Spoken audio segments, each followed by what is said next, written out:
Le tant attendu trailer de Sonic 3 vient enfin de montrer le bout de son nez et est-ce qu'on est déçu en tant que fan? Très clairement pas. Il nous a offert un design de Shadow qui est vraiment sublime, mais aussi un Shadow qui est très charismatique, très badass et très stylé. Aujourd'hui on se retrouve pour revenir sur ce fameux trailer, vous faire part de toutes mes théories, mais surtout de tous les easter eggs et détails cachés qui ont rapport avec les jeux, les comics ainsi que les séries d'animation Sonic. Installe-toi confortablement devant cette vidéo, n'hésite pas à me laisser un petit pouce bleu pour me soutenir, n'hésite pas à t'abonner à la chaîne YouTube ainsi qu'activer les notifications pour ne pas rater du prochain contenu Sonic sur la chaîne, surtout quand on va vraiment le saigner avec l'arrivée de ce dernier film. N'hésite pas à t'abonner à la chaîne YouTube ainsi qu'activer les notifications parce que oui mesdames messieurs, c'est le seul moyen que vous avez de me soutenir dans les jours à venir parce que oui j'ai perdu la monétisation de la chaîne suite à mon déménagement en France.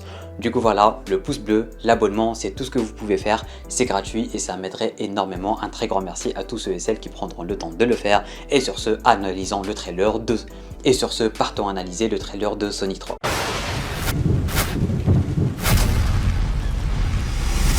Déjà revenons vite fait sur le design de Shadow. Shadow qui est un personnage très important dans la pop culture en général et que tout le monde attendait depuis la toute première annonce du tout premier film Sonic, du moins quand ça s'appelait pas Sonic mais quand il ressemblait plutôt à Sonic. Tu vois, tu te rappelles ce petit design de Sonic qui ne ressemblait très clairement à rien? Bah est-ce que vous imaginez si on aurait pu avoir Sonic 2 et Sonic 3 avec ce design là? J'en doute fort, et même si on aurait eu Sonic 3 avec ce design là, est-ce que vous imaginez ce à quoi aurait pu ressembler Shadow?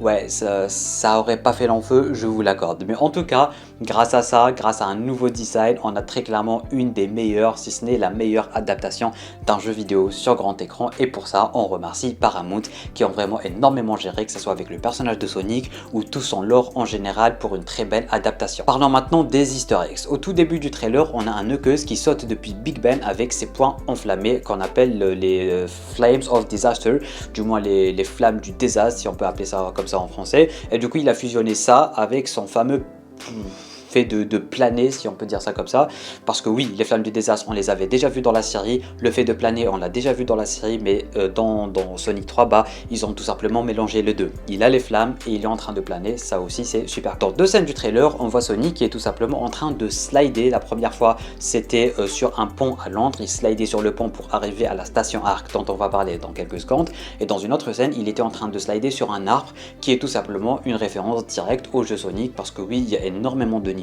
dans lesquels tu vas énormément slider sur des arbres, sur des plateformes, etc. etc. Et même dans les jeux Sonic Riders dans lesquels tu n'étais pas censé courir, bah il y a le fait de slider et ça pour le coup c'est très intéressant. On a maintenant une scène qui je pense va être une scène très importante dans le film, c'est tout simplement la scène où on a Tom qui est en train de faire une leçon de morale à Sonic, si un peu son grand pouvoir implique de grandes responsabilités, dans ce que j'ai l'impression qui est tout simplement la fameuse grotte qu'on avait eu dans Sonic 1, là où habitait Sonic, et là pour le coup Sonic avait fait un dessin de l'enclos avec une petite fleur en fait. Cette petite fleur c'est tout simplement un easter egg à Sonic 1 parce que Sonic allait donner une fleur à l'enclos juste avant qu'il se fasse attaquer par les guerriers équidnés, ou les équidnats en anglais, appelez-les comme vous voulez.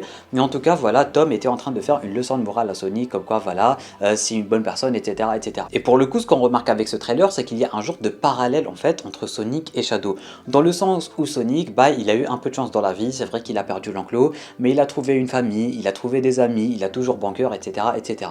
Mais par contre, Shadow, qui lui, rappelons-le, n'est pas un méchant mais bel et bien un anti-héros, c'est exactement la même histoire que Sonic, sauf que bah il a tout perdu. Il a perdu Maria dont on va parler dans quelques secondes, il a perdu son but dans la vie, il a tout perdu et du coup lui son but c'est la revanche. Et du coup j'aime bien le genre de parallèle qu'on a, d'un côté Sonic il a Tom, il a tout, d'un côté Shadow qui se regarde dans un miroir brisé pour faire comme si lui aussi il est brisé. Et du coup je pense que dans le film d'une façon ou d'une autre, Sonic va être confronté à ce genre de responsabilité pour que Shadow en fait va lui faire tout ce qui a fait en sorte que Shadow est devenu un anti-héros, et pour voir comment Sonic il va gérer tout ça. C'est un peu comme le film Dark Knight en fait. Bon c'est pas la même analogie, on est d'accord, mais en tout cas voilà, j'aime bien le genre de parallèle comme quoi Sonic il a tout et il est bien, Shadow il a tout perdu mais il devient pas forcément un méchant mais un anti-héros, et du coup peut-être que Sonic va perdre un proche, peut-être qu'il va perdre quelque chose, et du coup c'est là où ça va vraiment faire la différence entre Shadow et Sonic, pour voir comment ils vont gérer telle et telle perte en fait, et ça pour le coup je trouve ça vraiment très stylé. Parlons maintenant de la colonie de l'Arc et sa potentielle présence dans le film ou pas.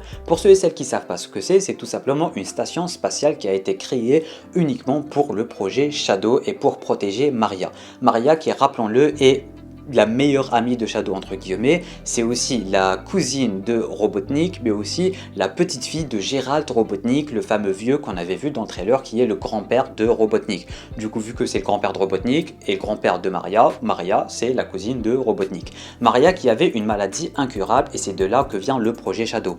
Le projet Shadow, c'est tout simplement des expériences qui devaient pousser la limite de la vie pour contrer la mort tout simplement, et c'est de là que vient Shadow. Et le projet Shadow, il a son nom parce qu'en fait on ne peut pas contrer la mort, c'est comme si on était en train d'essayer de rattraper une ombre. L'ombre c'est Shadow en anglais, ce qui explique pourquoi il s'appelle Shadow. Ça c'est juste pour la petite anecdote. Mais en tout cas, tout ça se passe dans une station spatiale, tout le laboratoire de Geralt Robotnik est dans une station spatiale, pour la simple et bonne raison que apparemment la maladie de Maria allait être un tout petit peu, comment dire, moins effective, si je peux dire ça comme ça. Elle allait ralentir vu qu'elle sera dans l'espace et vu qu'il y aura une certaine gravité, si j'ai bien compris et si je me rappelle bien. C'est pour ça que ça se passe dans l'espace. Et du coup, Shadow a officiellement été créé dans l'espace, dans cette fameuse colonie. Sauf que quelques moments après dans l'histoire, Gunn se sont rendu compte que ça allait être un truc qui allait dépasser l'entendement. Du coup, ils voulaient arrêter tout le projet Shadow pour le prendre pour eux-mêmes en fait. Gunn, c'est un peu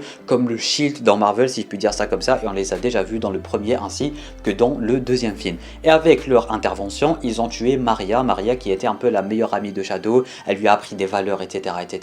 Et avant de mourir, elle lui a fait promettre de protéger la Terre, d'être une bonne personne, etc.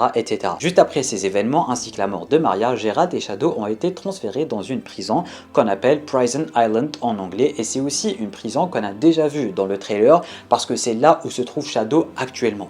Du coup, pour résumer, Shadow était dans l'espace, Maria est morte, ils ont transféré Shadow ainsi que Geralt dans la prison sur Terre, et c'est de là où va s'échapper Shadow maintenant. Alors, dans le film, enfin dans le dessin animé Sonic X, on a Geralt qui a un tout petit peu modifié la mémoire de Shadow pour qu'il devienne méchant. Il a modifié ça en sorte que Maria lui avait dit de détruire la Terre et tout, comme ils ont tout détruit, et c'est pour ça qu'il est un peu méchant dans Sonic X. Mais dans les jeux, si je me rappelle bien, c'était pas comme ça. Il avait toujours sa bonne mémoire de Maria qui lui disait de protéger la Terre, etc. Mais n'empêche, il a toujours eu cet esprit de vengeance parce qu'ils lui ont tué sa Maria, qui était sa seule amie, etc.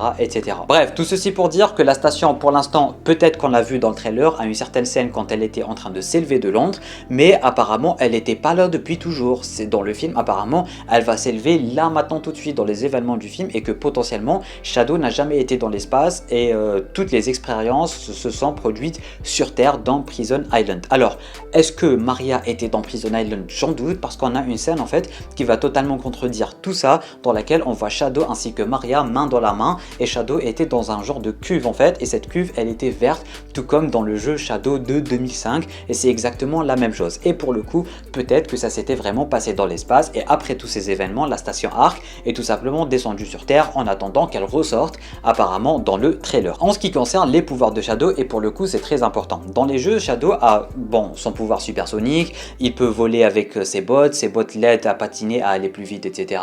Mais en revanche, son fameux pouvoir de téléportation, de casser la distorsion du temps, de l'espace, etc. Ça pour le coup, il n'était pas censé pouvoir le faire, sauf si il a la Chaos Emerald, et pour le coup, ça c'est son pouvoir en fait, quand il a la Chaos Emerald en fait. Et du coup, son pouvoir de téléportation ou de toucher l'espace et le temps et tout, ça s'appelle le Chaos Control. Mais apparemment, dans le film, alors on ne le sait pas, pour l'instant on ne le sait pas, mais pour l'instant la gemme est protégée par Sonic et ses amis, déjà de 1, et de 2, dans le trailer, on voit que Shadow ne l'utilise pas. Alors peut-être qu'à un certain moment il a eu, et il ne nous le montre pas dans le trailer, qu'il a la gemme du chaos, et du coup c'est pour ça qu'il a son fameux Chaos Control pour pouvoir se téléporter. Ou peut-être qu'ils ont tout simplement adapté les pouvoirs de Shadow pour faire en sorte qu'il puisse se téléporter et casser la distorsion du temps, de l'espace et tout, sans la Chaos Emerald. Et pour le coup, son fameux pouvoir en fait aussi, il est un peu plus cheaté dans le film, dans le sens où à un certain moment dans le trailer, on l'a littéralement vu créer un trou noir en fait. Alors, est-ce que c'était lui? Je suis quasi sûr et certain que c'était lui, parce qu'il y avait des éclairs un peu orange, tout comme ce qu'on voit avec Shadow dans cette bande-annonce. Et son pouvoir, avec le Chaos Control, le fait de l'espace, le temps et tout, bah ça a des rapports avec les trous noirs. Du coup, peut-être que c'était lui qui a créé ce fameux trou noir. Toujours avec les jeux, je sais pas comment ça va se passer dans le film et tout, mais la toute première apparition de Shadow se passe un peu comme ce qu'on avait vu dans le trailer quand Sonic, Tails et Knuckles sont arrivés à Hong Kong, si je dis pas de bêtises, et que Shadow était sur une voiture et on voyait ses pas voilà sur le feu et tout, et lui en fait il les prenait de haut dans le sens où Shadow il était en haut et Sonic, Tails et Knuckles ils étaient en bas. Dans les jeux c'était exactement la même entrée en scène, sauf que dans les jeux il avait la Chaos Emerald entre les mains et c'était la même chose, vraiment il était sur un robot dans le jeu, mais en tout cas là c'était vraiment la même chose, il était en haut, eux ils étaient en bas, etc. etc. Du coup ça c'était vraiment très cool comme petit easter egg, mais du coup la Chaos Emerald encore une fois on ne le sait pas pour l'instant. D'ailleurs en parlant de ses pouvoirs et tout, mais quand il s'est téléporté à un certain moment juste avant de taper Knuckles, bah en fait il a fait une pose qu'il faisait déjà dans Sonic de 2006, plus communément appelé Sonic 06 comme on l'appelle dans le milieu. Et d'ailleurs easter egg au deuxième film, mais dans le deuxième film Knuckles a explosé la main de tout le monde. À chaque fois que quelqu'un touche la main de Knuckles, bah Knuckles lui explose la main, et pour le coup dans Sonic 3 bah c'est lui qui se fait exploser la main. Je pense dans le deuxième film ils l'ont fait 2 ou 3 fois avec Knuckles, enfin avec Sonic, avec Wade, avec Robotnik, et du coup là c'est Knuckles qui est en train de prendre voilà. Parlons maintenant de ce bon vieux Dr Eggman ou Dr Robotnik. Alors beaucoup sont en train de dire que oui ça va être un gentil et il va aider Sonic. Je suis prêt à mettre ma main à couper que non, et que ça sera bel et bien un méchant. Ça a toujours été un méchant et ça restera un méchant. C'est pas parce que Shadow est arrivé dans les parages que ça va être un gentil.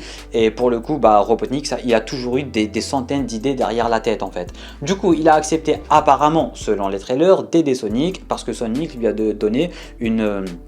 j'allais dire une mèche de ses cheveux, mais il lui a donné un piquant, je sais pas comment on appelle ça.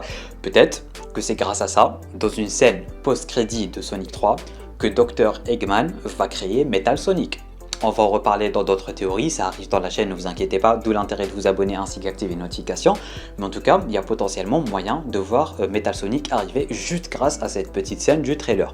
Mais à part ça, d'accord, il est d'accord pour les aider et tout. Et d'ailleurs, dans la scène où on le voyait sortir, il est sorti dans un robot qui est un crabe en fait. Et pour le coup, ce robot, c'est tout simplement un easter egg au fameux petit robot dans les jeux Sonic, qu'on voit quasiment partout dans les jeux Sonic, les petits sbires en fait que tu dois tuer. Et c'est exactement la même chose. Bon, pour le coup c'est blanc, mais c'est un bon petit easter egg. Et je pense qu'à un certain moment, c'est vrai, il voulait les aider, mais il avait quand même des idées derrière la tête. Et après, quand il a rencontré Shadow et quand il a rencontré son grand-père, il va totalement changer d'avis. Revenons vers Shadow, un easter egg très cool quand même, c'est tout simplement le fait de voir sa moto, sa moto qui a été présentée dans le jeu Shadow de 2005.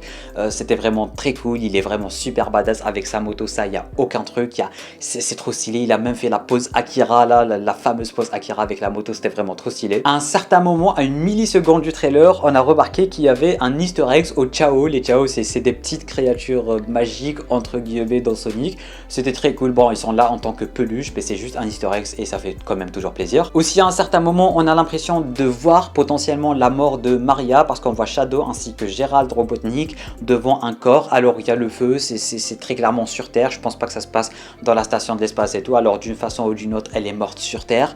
Sauf si j'ai pas bien vu ou c'est mal montré, mais en tout cas, je pense qu'on a bel et bien vu la scène de la mort de Maria. Et à peu près, c'est globalement tout ce que j'ai remarqué avec ce trailer de Sonic 3.